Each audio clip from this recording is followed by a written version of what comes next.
Welcome to the Real News Network. I'm Paul Jay in Baltimore, and we're continuing our series of interviews about Syria. And joining us again now is Sami Ramadani from London. He's a senior lecturer in sociology at the London Metropolitan University. He was a political refugee from Saddam's regime in Iraq, and he joins us again from London. So why doesn't the Syrian elite, why even the Assad family, why don't they make a deal with the West? I mean, wouldn't it be easier than this? It's not like the Assad regime is really for some different type of economy in Syria. They had been integrating into kind of global neoliberalism. They were privatizing. The Syrian elite is a exploitive, advanced, very rich capitalist class, and so on and so on. So I mean, why not make a deal, and why go through this hell? I think a deal like the one you are suggesting would have been possible some 25, 30 years ago, or even 22 years ago. Things have changed since 1990 onwards, 1991, after Saddam invaded Kuwait and so on. And with the entry of large numbers of US forces in the region, with the coming to power of the second Bush generation. It's not only Syria which has an Assad and a son ruling. There was Bush Senior, and then when Bush Jr. came, George W. Bush, and the neocons took firm control of US foreign policy. They used the 11 September terrorist attack, which killed thousands of American people. Instead of building bridges and getting people sympathy consolidated with the American people, they used it to institute a new aggressive policy, invade Afghanistan, invade Iraq, knock down any country which is not with you.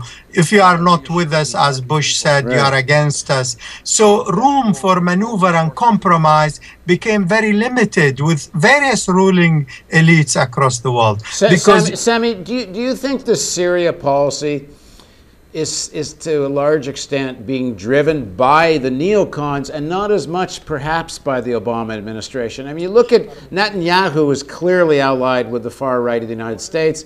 The Bush family was very, very close to the Saudi regime, and so was Cheney. Is this kind of being driven by those forces, and is this why we're hearing some ambivalence from the administration? For example, early on, Hillary Clinton was calling Assad a reformer. We hear from some of the leading generals, we're not so sure about this opposition. Is there a real split here, one in the US about what to do with Syria? And then I'll get back to my question again. Still, why doesn't Assad, or at least the Syrian elite, make some deal that they're not against this global neoliberal economy? Sure.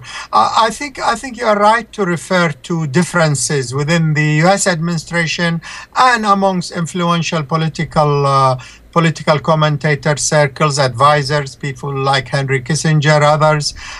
There isn't a unified approach. But you are also right to suggest that ultimately, in terms of foreign policy, neocon foreign policy cornerstones, if you like, still seem to be in operation, as if there has been a handover. And I think the Obama administration has an Achilles heels in terms of the depression and the recession and the economic crises and so on. These are climates that generally favor extremist policies, and neocon foreign policy is still predominant, I say, in Washington.